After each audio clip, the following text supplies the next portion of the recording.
So, good morning guys. For today's video is nandito ako ngayon sa aking munggo farm upang tignan natin kung ano yung status niya. So, ito po yung mga aking nakaraan vlog last week na nag-spray tayo. So, ngayon nag-harvest na po tayo ng isang beses. So, nakikita nyo, nag-harvest na ako ng isang beses. So, hindi na ako nag-ulit nag-spray. So, talagang grabe yung bulaklak niya guys. So yan talaga yung epekto ng ginamit natin ng Mango Plus. So maganda pala gumamit tayo ng Mango Plus pang flower. So yan lang ang isang mga kalaban ng munggo ay palaging ulan-ulan. Pero okay naman, hindi naman lahat nalaglag. So kita nyo naman guys kung ano yung growth ng ating flower sa ating munggo. So yan talaga, first harvest po ito. So nakikita niyo napakarami. So halos dikit-dikit ang bunga niya.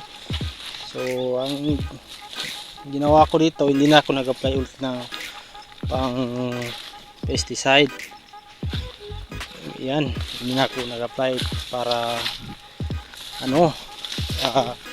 malapit na kasi dito mag-rehab sa amin. So ihintayin ko na lang magtanda, maggulang yung aking munggo para at least may silbi.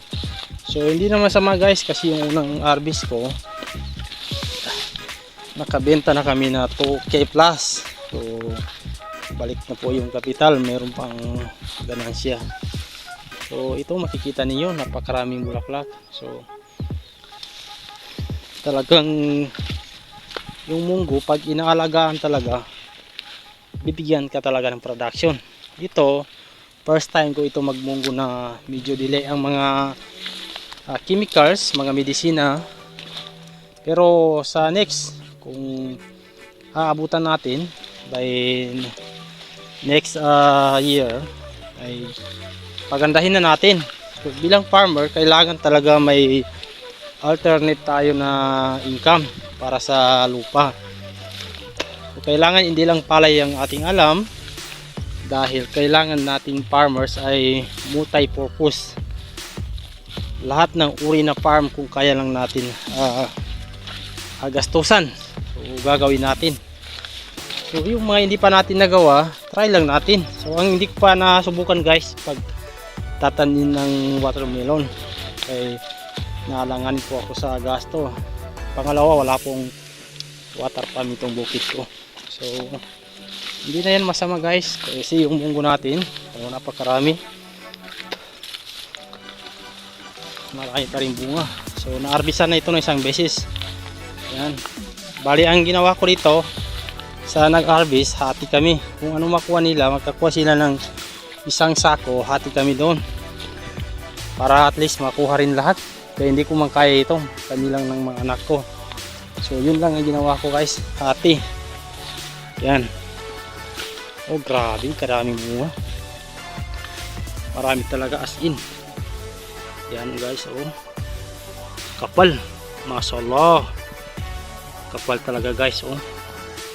So expect ko lang guys. Paano siguro kung nag-apply ako ng pang pesticide. Kaya siguro mas maganda pa dyan ang resulta niya kung nag-apply ako. Ito pang harvest ko. Kasi yung iba, after harvest, nag-apply sila para sa pang pesticide, at least hindi mapasukan ng steam borer. Ngayon hindi na ako nag-apply, so far okay naman. So ihintayin ko lang maggulang itong second generation na bunga niya.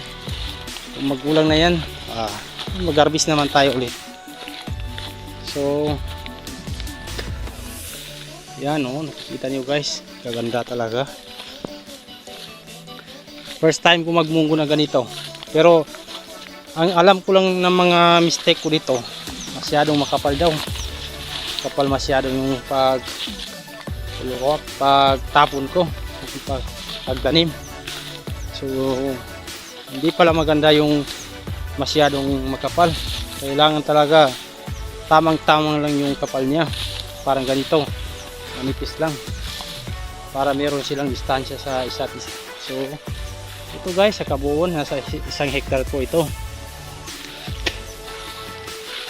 Bali bukas, mag-harvest kami bukas.